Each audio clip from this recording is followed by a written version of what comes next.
प्रेमी प्रेमिका रहते हैं, है ना, गर्लफ्रेंड है, बॉयफ्रेंड है, कई बार उन लोग का संबंध बनता है, शारीरिक संबंध ही बनता है और आपसी सहमति से बनता है, उसमें कोई जोर जबरदस्ती बात नहीं रहती है। दोस्तों, बात कर रहे हैं रेप केस की। रेप केस बहुत सारे कंडीशन में हो रहे हैं। रेप केस आए दिन ये भी पता चल रहा है कि झूठा केस में फंसाया जा रहा है। बाद में किसी वजह से मान लीजिए दोनों में ब्रेकअप हो जाता है, दोनों के रास्ते जुदा हो जाते हैं, तो लड़की क्या करती है कि लड़का पर रेप केस का आरोप लगा लेती है, जबकि ये रेप का मामला था ही नहीं। रेप के लिए तो पहली शर्त है कि उसमें जोर ज़बरदस्ती होनी चाहिए। जब आपने अपनी मर्जी से संबंध बनाया था तो रेप केस कहाँ से हुआ। लेकिन रेप केस कर देगी या तो लड़का को परेशान करने के लिए या फिर लड़का पर शादी का प्रेशर बनाने के लिए कि तुम हम ही से शादी करो, नहीं तो रेप केस में तुम्हें मैं जेल डाल दूँगी। तो ऐसे मामले बहुत बढ़ रहे हैं, धमका के शादी करने के कि रेप चार्ज लगा के। एक तो ये मामला हो गया। दूसरा मामला हो गया जो सीधे पैसे के लिए किए जाते हैं, पैसे झटकने के लिए, एक्सटॉर्शन के लिए। और अब तो उसके लिए एक नया शब्द ही चल पड़ा है, सेक्सटॉर्शन, यानी कि सेक्स प्लस एक्सटॉर्शन बराबर सेक्सटॉर्शन, कि आपको सेक्स केस में फंसा के आपसे पैसे वसूले जाते हैं। और मतलब इसका बाकायदा एक रैकेट जैसा ही चलने लगा है। देखिए ऐसा हुआ क्यों है, इन सब की क्या वजह है कि पिछले कुछ सालों में सरकार ने महिला हितों को ध्यान में रख के बहुत कड़े कड़े कानून बनाए हैं, मतलब महिलाओं की मदद करने के लिए। अब जैसे कि रेप केस में ही है, रेप केस में तो आसानी से चश्मदीद गवाह मिलते नहीं है ना। रेप तो कोई भीड़ के बीच होता नहीं जनरली, तो उसमें क्या होता है कि अदालत के कई ऐसे फैसले हैं कि जो महिला का बयान है वही पर्याप्त माना जाएगा, किसी गवाह की ज़रूरत ही नहीं है।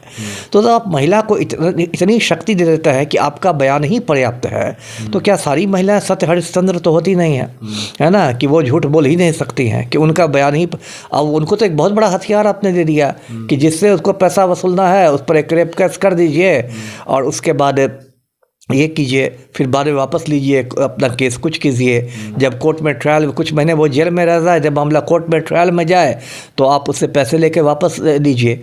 आजकल मी टू के भी बहुत सारे मामले आ रहे हैं। दर्शकों को मैं बताऊं कि मी टू उसको कहते हैं जब कोई महिला आरोप लगा देती है किसी पुरुष पर कि उसके साथ, जरूरी नहीं कि वो रेप का ही मामला हो, उसके साथ मतलब अभद्र व्यवहार किया गया, छेड़छाड़ की गई, उसको गलत तरीके से छुआ गया वगैरह वगैरह।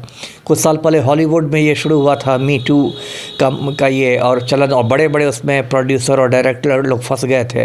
अब हिंदुस्तान में मी टू की बात आ गई है, तो अब उसमें मी टू की बात लेके अब उसमें जैसे ऐसे मतलब है कि यदि किसी औरत को लगे कि आप घूर रहे हैं, अब घूरने से उसको अनकंफर्टेबल हो जाए तो वो भी आपको मीटू का। अब ये तो साबित करना किसी भी पुरुष के लिए बहुत कठिन है कि मैं उस औरत को नहीं घूर रहा था, या मैं घूर रहा था तो कोई गलत कारण से नहीं घूर रहा था। ये सब तो मतलब बहुत आप कह सकते हैं कि एक तरह से असीमित शक्तियाँ दे दी गई है महिलाओं को, कि मतलब किसी भी तरह से वो किसी भी पुरुष को फंसा सकती है। तो एक तरह का अब तो मतलब मीटू का ऐसा खौफ पुरुषों में हो गया कि मैं बहुत जगह देख रहा हूँ कि प्राइवेट कंपनियों में और ये सब में लोग अब लड़कियों को हायर नहीं कर रहे हैं, है ना, इस डर से लड़कियों को नौकरी नहीं दी जा रही है कि किस दिन ये मीटू में किसको लपेट देगी। तो सर, ये सुप्रीम कोर्ट का गाइडलाइन है ऐसा कि मतलब कि गवाह की कोई ज़रूरत नहीं है, सीधा लड़की का बयान काफ़ी है, सुप्रीम कोर्ट का ये मतलब कि जी ये होता। देखिए कोर्ट की नीयत आप समझिए, कोर्ट की नीयत तो अच्छी ही थी, है ना, क्योंकि मान लीजिए किसी सुनसान जगह में किसी को लड़की को रेप किया जाए और उसका अभियुक्त तो बोले कि आप गवाह लाइए, तो लड़की कहाँ से गवाह लाएगी। तो वो तो कोर्ट ने कहा था, ठीक ही नीयत से कहा था कि भाई लड़की बोल रही है और ये है तो उस पर बंद है। लेकिन यहाँ हिंदुस्तान में दिक्कत क्या हो गई कि कोई भी आप कानून बनाइए तो उसमें दुरुपयोग शुरू हो जाता है। जैसे आप SC ST कानून की बात कीजिए, SC ST कानून तो बहुत अच्छा कानून है, दलितों पर उत्पीड़न रोकने की मांग मतलब के मंशा से हुआ है, लेकिन उसका भी आप धड़ल्ले से दुरुपयोग होता है। मैंने ऐसा भी देखा है उदाहरण। जी, सुप्रीम कोर्ट को इससे पहले तो हर एंगल से सोचना चाहिए कि इसका असर कितना होगा इस कानून का, ये कानून के मिसयूज कितना होंगे, ये कानून के गलत तरीके से फायदे लोग जो उठाएंगे, इस पर में कितना लोग इसमें झूठे तरीके से फंसेंगे, ये भी तो बड़ा सवाल है। ये मुझे लगता है कि इस तरह के जब बहुत मामले बढ़ने लगेंगे तो कोर्ट को भी समीक्षा करनी पड़ेगी, है ना। कोर्ट भी देखेगा कि ऐसे लगातार बहुत सारे मामले आने लगे तो कोर्ट कोर्ट को भी तो लगेगा कि ये क्या हो रहा है, तो मिसयूज़ हो रहा है, दुरुपयोग हो रहा है, और ज़रूर कोर्ट आज ना कल इसकी समीक्षा करेगा ही। और फिर मतलब मैं अपनी ओर से यदि सुझाव दूँ अदालतों को, तो उसमें तो ये सुझाव दूंगा कि यदि कोई साबित हो गया किसी महिला के बारे में कि उसने मतलब गलत इल्ज़ाम लगाया था, तो उसको तो बहुत कड़ी सज़ा का प्रावधान होना चाहिए। मतलब एकदम सीधे 5-10 साल के लिए उसको अंदर कर दीजिए, जैसे कोई भी महिला को इस पर में क्या उसको जेल हो सकता है, महिला के ऊपर में एक्शन ली जा सकती है यदि झूठा केस में फंसा रही है तो? देखिए होता क्या है, एक सीआरपीसी में मैं आपको बता दूं, एक धारा है 182/211, वो दंड प्रक्रिया संहिता की धारा है जो झूठे एफआईआर में वो मतलब होता है, उसके तहत सज़ा दी जाती है। लेकिन मैं इतने ज़िलों में एसपी रहा, इतने साल तक आईपीएस रहा, मैंने किसी को देखा नहीं कि किसी को उसमें दंडित किया जाता रहा। वो एक भले ही जो आईओ होता है केस का अनुसंधान करता है, वो उसके तहत एक खाना पूरी कर देता है, कोर्ट में दे देता है कि झूठा आरोप पाया गया, लेकिन होता कुछ नहीं है। और सब महिलाओं को भी इसमें भी कुछ अतिरिक्त सुरक्षा दी गई है। तो देखिए, आपने कहा कि ये ऐसे मामले बढ़ेंगे, मामले तो सर बढ़ गए हैं, आए दिन लगातार देखने को मिल रहा है। लिव इन रिलेशन चल रहा है धड़ल्ले से, और उसके बाद सीधे जो है बात आती है कि रेप के मामले, नहीं ये हमें रेप कर दिया। भले ही वो 4 साल 5 साल एग्री होकर के रिलेशन बनाती हैं, लिव इन रिलेशन में है, और लेकिन सीधे रेप पे बल चला जाता है, और वो जेल की सलाखों पे नॉन अवेलेबल चला जाता है। नॉन अवेलेबल, देखिए रेप केस आप खुद समझ रहे हैं कितना सीरियस केस होता है ना। रेप केस रेप तो कोई जोक नहीं है। यदि सच्चा में रेप हुआ, असली में रेप हुआ, तो कोई जोक तो नहीं है, उसमें होना भी चाहिए, नॉन अवेलेबल तो होना ही है। लेकिन देखिए इसमें इस तरह की महिलाएं समाज का बहुत अहित कर रही हैं, ऐसी जो झूठी महिलाएं। एक तो क्या होता है कि इनके चक्कर में होता है कि जो असली केस भी होते हैं ना, उस पर भी लोगों का विश्वास उठने लगता है। जैसे हम लोग बचपन में भेड़िया की कहानी पढ़ते थे, एक बच्चा हल्ला करता था कि भेड़िया आ गया, जब असली में आया तो किसी ने विश्वास नहीं किया। तो बार बार इस तरह रेप का हल्ला उठाइएगा और झूठा मामला निकलेगा, तो उसके बाद तो क्या होगा कि जो असली रेप केस भी होंगे उनको भी पुलिस भी संदिग्ध निगाहों से देखेंगी, लोग भी समझेंगे कि ये असली इसके साथ हुआ है कि ये कुछ ब्लैकमेल के चक्कर में है। एक तो ये नुकसान है। दूसरा क्या नुकसान है कि मतलब वही अपने पैर आप कुल्हाड़ी मारे। मैंने कहा ना कि अब तो बहुत सारी प्राइवेट कंपनियां सब कर रही हैं कि वो मतलब अवॉइड करती है, लड़की को नहीं लेना चाहती है, हायर नहीं कर रही, डर के मारे कि कहीं ऐसा लपेटे में आ जाए कि सीईओ भी अंदर चले जाए, है ना, एचआर वाले भी अंदर चले जाए, सारे अंदर चले जाएं, तो वो तो पहले ही भाग जाते हैं। हाँ। तो ये तो एक तरह से महिलाओं को आप नुकसान ना पहुंचा रही हैं, यदि आप महिलाओं के दरवाजे बंद कर रही हैं। सर मैंने भी जब काउंसलिंग की तो लड़कियां कह रही है, जो बहुत सारी लड़कियों से बातचीत हुई तो उसमें कह रही है कि लड़कियां चाह ली ना तो 2 मिनट के अंदर किस लड़का को अंदर करवा देगी, 2 मिनट के अंदर में। सही बात है, ये तो चाहे भले उसके पास दोस्त रहे, बिल्कुल। देखिए इसमें अच्छे लोगों का करियर खराब हो रहा है। मुझे लगता है बॉलीवुड के एक्टर थे शाइनी आहूजा, उन पर उनकी नौकरानी ने ऐसा रेप केस कर दिया था, अंदर चले गए थे, और जहाँ तक मुझे लगता है बाद में पता चला कि वो इल्जाम गलत था। तो आप अच्छा खासा लोगों का आप करियर बर्बाद कर दीजिएगा। मुझे नहीं मालूम उस केस को, फिर मैंने फॉलो नहीं किया, लेकिन उस केस में आप देखिए कितना उस आदमी की सामाजिक छवि बिगड़ जाएगी। उस पर एक मतलब आप धब्बा लगा देती हैं, किसी भी पुरुष पर आप रेप का गलत इल्जाम लगा देती है, तो वो तो एक उसके लिए कलंक हो गया। अपना सर इज्जत शर्मसार को वो ताक पे रख देती है, और सीधे जो है रेप केस में और अपना वाहवाही। अब उसमें भी एक मजेदार बात ये है, मजेदार कही है जो बात कही है, कि उसमें भी कोर्ट के बहुत सारे आदेश हैं कि रेप पीड़िता का नाम नहीं खोला जाए, मीडिया में आप रेप पीड़िता का नाम नहीं दिया जाता। जैसे इतना बड़ा निर्भया कांड हुआ, तो निर्भया उस लड़की का असली नाम नहीं था, ये मीडिया का दिया हुआ नाम था, क्योंकि रेप पीड़िता का असली नाम खोलने की कोर्ट द्वारा मनाही। आप मीडिया में रेप पीड़िता का असली नाम नहीं ले सकते हैं, है ना, जब तक वो खुद ही प्रेस कॉन्फ्रेंस करके नहीं कहते।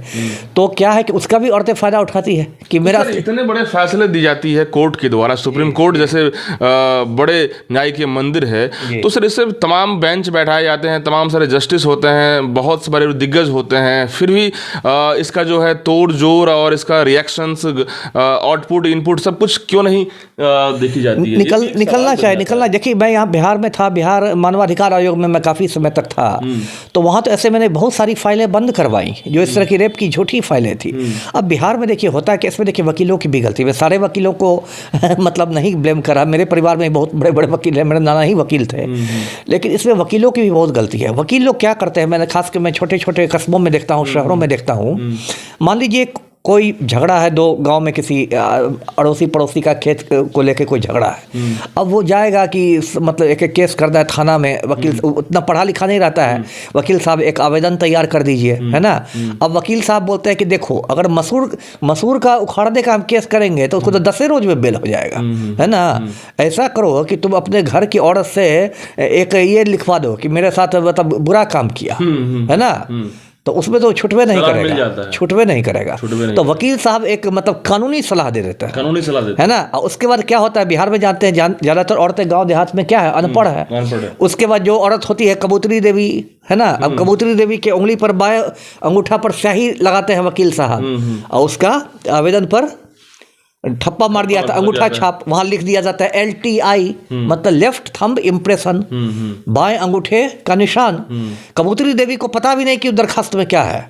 कबूतरी देवी को कहा गया कि हाँ हो गया, है ना। वो अपना LTI मार के निकल जाती है, और दरखास्त में लिखा रहता है कि इसने मुझे खेत में ले जाकर, है ना, इकट्ठा का भय दिखाकर मेरे सामने बुरा काम किया, मेरे साथ बुरा काम किया, ये किया वो किया, मेरी इज्जत लूट ली। और बेचारा गरीब आदमी जो मसूर उखाड़ने का कुछ उसका छोटा मोटा कुछ इल्ज़ाम था, वो रेप केस में है, जेल में बैठा हुआ, और उसको बेल भी नहीं मिला है, डिस्ट्रिक्ट कोर्ट से खारिज हो गया, हाई कोर्ट से खारिज हो गया, गरीब परिवार दौड़ रहा है। तो सर यही हुआ ना कि इसमें तो वकील की बात करें, कुछ ऐसे मीडिया की बात करें, और पुलिस की बात करें, इनका तो पैसों का जरिया बन जाता है, धंधा बन जाता है। देखिए पूरा समाज दोषी है, मीडिया का देखिए हर कुछ ऐसे कुछ ऐसे तत्व है, सब में नहीं करा, इसमें ये नहीं करा कि सारे वकील झूठा ही केस कराते हैं, कुछ ऐसे हाँ। लेकिन फिर मीडिया में भी कुछ ऐसे लोग होते हैं जो बिना किसी पड़ताल के एकदम सनसनी फैलाने के लिए दिखाने लगते हैं कि अरे रेप हो गया, पुलिस मुख्य दर्शक बनी हुई है, पुलिस मुख्य दर्शक। तो पुलिस पर भी मीडिया का कई बार इतना दबाव पड़ जाता है कि पुलिस भी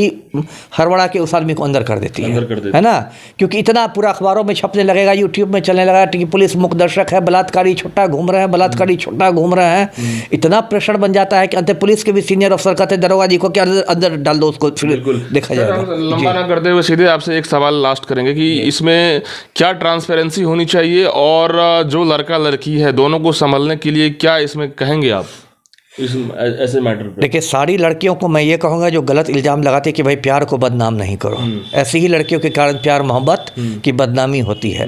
जब आपने संबंध बनाया तब तो आपको बॉयफ्रेंड बहुत अच्छा लग रहा था, तब तो राजा और सोना हो रहा था, जानू हो रहा था। अचानक जब किसी बात को लेकर खटपट हुई तो वही जानू को एकदम सीधे रेपिस्ट बन गया। तो इसी लड़कियों से कहूँगा कि भाई प्यार मोहब्बत को बदनाम ना करें। मान लीजिए किसी वजह से आपकी खटपट हो गई तो ठीक है, आप अपने रास्ते चलिए, उसको अपने रास्ते जाने दीजिए। और जो भी आपके अच्छे बिताए हुए पल थे, जो आपसी संबंध आपने अपनी मर्जी से बनाए थे, उसको रेप का नाम नहीं दीजिए, है ना। और बाकी महिलाओं को भी आप समझ नहीं रहे हैं, आप बाकी महिलाओं को भी नुकसान पहुंचा रही हैं। असली रेप केस से लोगों का विश्वास उठेगा, महिलाओं के लिए नौकरियों के दरवाजे बंद हो रहे हैं, तो ये सब बहुत आप नुकसान पहुंचा रही है समाज का। और कोर्ट से दरखास्त करूंगा कि भाई ऐसे यदि कोई महिला मिल जाए जिसका बिल्कुल पता चल जाए कि इससे गलत इल्ज़ाम लगाया है, तो सिर्फ उसको फटकार के नहीं छोड़ देना है, उसको अच्छा खासा दंड लगाया जाए, जिससे बाकी झूठी महिलाओं के लिए एक वो मिसाल बने। जी धन्यवाद सर। तो दोस्तों आपने सुना, अमिताभ दास सर ने क्लियर कर दिया कि सर का पूरा एक्सपीरियंस पुलिस सेवा का और क्राइम की दुनिया में, और खास करके ये रेप के मामले जो तमाम जो चल रहे हैं, इस पर में सर ने बिल्कुल टिप्पणी दी। और ख़ास करके युवाओं के लिए, जो लड़का लड़की कपल हैं, जो लड़का लड़की मैरिज लाइफ से पहले जो भी चीज़ें हैं, तो उससे पहले आप संभालिए, जानकारी को कलेक्ट कीजिए, और अनपढ़ गवार की तरह यूं ही मतलब कि रेप केस में फंस जाते हैं और आपकी ज़िंदगी ख़त्म हो जाती है। तो उससे बचने का पूरा प्रयास करें, और लड़कियां हो या लड़के, दोनों गड़बड़ हैं, और दोनों की इसमें अंडरस्टैंडिंग सही होना चाहिए। दोनों यदि लड़का लड़की दोनों अंडरस्टैंडिंग सही बनाते हैं तो आप इस सब चीज़ों में उलझ में नहीं पड़ेंगे। बहुत बहुत धन्यवाद दोस्तों।